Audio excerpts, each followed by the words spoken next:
What's going on, everybody? Tonight I'm going to be continuing doing my review series for the Deuce Season 2, and this time is for Episode 5.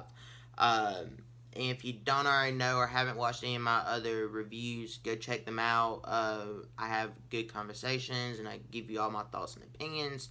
I try to stay away from spoilers, but I'm actually going to try something a little different, and I'm actually going to just talk about the show and everything that's in it that I thought, that how I feel about it. So there are going to be spoilers if you haven't watched this episode or you don't want to know anything about the spoilers. Click away and come back afterwards. But yeah, I'm just going to try a new format or a style of reviewing this TV show. So hopefully you guys enjoy it. If you don't, let me know down in the comments if you like my old way.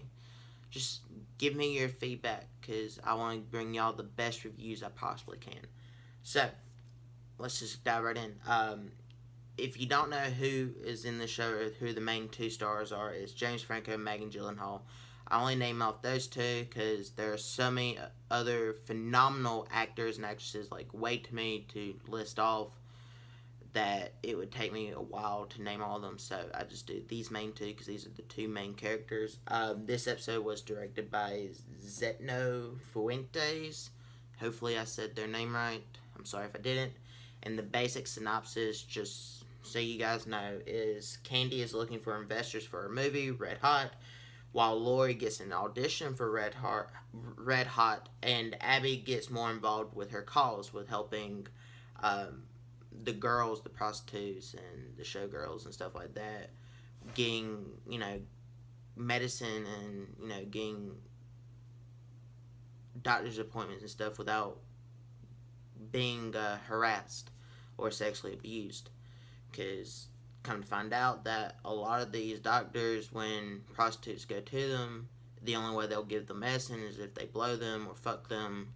So Abby and Alyssa, is that her name?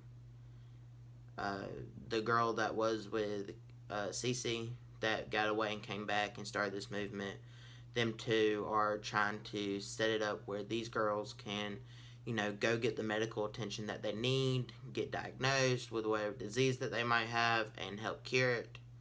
So that's exactly what they do. And while at this time, you can already tell that Vincent is understanding of the cause, but is wondering how far Abby is going to get into it and how deep she's going to get into it, because I think that he doesn't necessarily want her keep getting too far into it, because I think he knows that there's going to be fight back with the pimps and stuff, and he don't want her anywhere near that when it happens. So there's something that's going to come up in conflict, and while he doesn't want that because he wants to protect her and don't want her getting hurt, I think that's going to be their downfall and, them breaking up, because she wants to pursue this and she doesn't really care if things happen because she's making a difference. So that's her mind state. I like where they're taking their characters and the conflict that is to come with them. Also, while they're doing this, you got the police that are cracking down on the massage parlors and prostitution, and they're trying to clean up their departments from all the dirty cops that take bribes and stuff like that, to forewarn them when a raid's coming so they can get out and they don't get shut down. So they they set up a task force that's not corrupt, that's led by I can't remember his name. I'm bad with names when it comes to shows like this that have so many characters going in and out that hasn't been on that long. I could tell you all the Game of Thrones characters and Walking Dead's, but for some reason I can't quite remember everyone's name in this. But then again, it is only on their second season. But he played the guy that played Bob in Walking Dead. His character, he's the one leading this task force, and they actually crack down on all the parlors and do raids. And Bobby, Vincent and Frankie's brother-in-law, he ends up getting arrested. So that right there is, I feel like, is going to be a setup for his wife to finally find out about his second family, because I don't think that she knows. I think Vince knows and Frankie might know, but I don't think she does. So that's going to lead some conflict. It's also leading to some conflict dealing with Vincent and Abby, because Abby wants nothing to do with Bobby. She thinks he's part of the problem and a pig and stuff like that. And Vince is just like he's there protecting them. So, and he's family. So family outweighs everything that he's done. So who knows where that's going to be. That's all going to play out in the end game with Vincent and Abby and their storylines and their conflict that is just kind of been building up, that they've been kind of passive towards, or Vince's been real lenient towards, and stuff like that. So that's all going to just explode in one episode, I have a feeling. And I'm excited to see it. Candy is trying to get funding for her movie.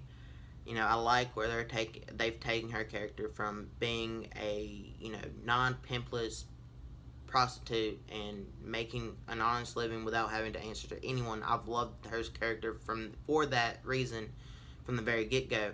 And now that she's getting into porn and she's been making these successful movies and she's getting into the more of the making process throughout this season, which I've loved. She's finally getting to make her own movie. She's been talking about it for weeks. She finally got the script that she wants. She's getting actors. It's going to happen. But she needs an investor. And I love that she went to Frankie. Because Frankie is kind of this, he likes to be in control. And he's kind of, if money comes in that will benefit him, and he'll kind of screw you over in the end. And she went to him, so I'm curious on what he's going to do to fuck that up and possibly ruin his whole producer deal. Who knows, but I'm really excited to see their journey together because they haven't really spent much time together on screen. And they're two very different people, so who knows. Hopefully that it plays out well, but I have a feeling he's going to do something to screw her over or some shit, and it's not going to end well for him. We also get to see, Lori and her big acting career, and you can actually start seeing more and more of that. Cece is... We've all known that Cece was this abusive fucking piece of shit that abuses his girls and gives no shits about them. And when he hits, Lori and stuff, and then he makes up for it by apologizing and getting her the puppy, I think that he loves her. And he doesn't know how to tell her, or, he wants her to keep being his prostitute and him being the pimp, but at the same time he loves her and doesn't want anything to happen to her. I don't really know what his deal is with her and how that's going to play out. I think it's going to end up with either her dying trying to get away from him, or, she's just going to end up killing him or getting away from him somehow with him dying. By the end of this season, I don't think one of those characters are not going to be around anymore. I really do think that. I think there's only one way this is going to end. Either Cece's going to die and Lori's going to get free, or Cece's going to kill Lori and he's going to go to prison. That way, they're both, kind of gone. Who knows? I think either he'll die or he'll go to prison for something. There's no way Cece's going to stick around much longer in this show. It's just pimps are kind of out the game, out the window now and not necessary, so who knows. Then you got Rodney looking for his girl who got out of rehab, but the one girl is hiding her in her apartment. That's going to be an interesting conflict because we haven't really got to see anything about Rodney. Rodney is a mix between Cece and Larry, and with Larry, actually becoming an actor, I love what they're doing with his character. I said this in the last week's episode, but I love what they're doing with his character. I think he's going to be the one pimp that actually, figures out that he's actually the one that is figuring out that things are changing. It's not going to last the way that it had been. And plus, Larry, I don't think Larry's ever really liked being a pimp because he always put up a show with Cece and Rodney around them, but when he was alone with his girls, he actually cares about them, which I loved that. He actually cares for these girls and stuff like that. So I've always liked Larry, and I like that, they're going into this, and he's kind of jealous in this episode that Candy hasn't asked him to be a part of the movie. So I think that's going to, possibly lead into something Also, one of his girls who got beat up that is still hooking and not a star, she's kind of upset that he's not being her pimp anymore, that he's focusing on the acting part and not really protecting her, which that's also going to lead into something. Now, I know this is long and it's been kind of, me just rambling, going over every little detail that's happened with each character, which, like I said, I'm trying something new. I'm going to get into the one character that, it made sense, but then they added this one scene that just made no fucking sense, and that is Paul. Okay, so he's trying to get this new club opened, and it's like a lounge type deal for, homosexuals, or just whoever, but homosexuals mainly, I think, are the target demographic. So, this classy lounge, so that's what he wants. So he's going to this board to try to get the permits and stuff to make it, and they're kind of skeptical and talking about, these kinds of people and stuff like that. They're walking around shirtless, and they're grabbing each other in the public, and, just, discriminating against them because they're gay. But at the end, him and his boyfriend, I'm guessing, is kind of, at different odds on some things about the whole club situation. He goes home, I'm guessing, and his boyfriend's up there with another guy. So he goes to this, like, underground, orgy type thing, and it made no sense to me. Like, okay, I'm cool with them showing it because it shows the underside of, the gay culture back in that time period and what probably did go on where gays weren't accepted and they had to sneak around and stuff like that. But at the same time, to me, it made no sense for his character at this moment. If something was to happen later on, it furthered his story, I'd be okay with it. But it made no sense. Other than that, this episode was perfect, but that one scene made no fucking sense. The acting is phenomenal still, even on the guy that plays Paul's part. Everything about the show is great, except for just this episode, that scene just made no sense, and I don't get it. If you get it, let me know down in the comments, but I don't see a point in it, and I think it kind of just was a waste. So, yeah, the Deuce season 2 is so far really great. I think we are over halfway there. I think there's 9 episodes in this season. So, yeah, I'm going to give it a 4.6 out of 5 stars. I did enjoy this episode. I think this is still probably... HBO just makes really great shows, so this is definitely a phenomenal show. If you haven't checked it out and you stuck with me through the review and you heard all these, hopefully it made you want to go watch it. I really am enjoying this season a lot more than season 1, but it's not a comparison. They're both great, and everyone in this is great. The filmmakers, everything. So, yeah. If you haven't checked it out, go check it out. It's really good.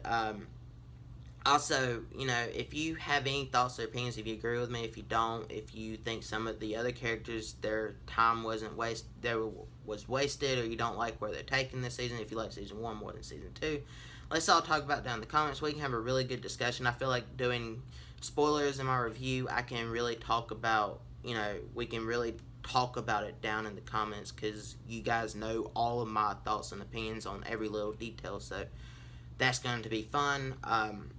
And yeah, also, if you have any suggestions on how to better my reviews or something like that, or if you got some content you might want me to put up, like gameplays, Q&As, game show, maybe another podcast, let me know down in the comments. Also, if you have any TV shows you'd like me to review, let me know. Tonight is Sunday, so it also started up The Walking Dead Season 9 premiered.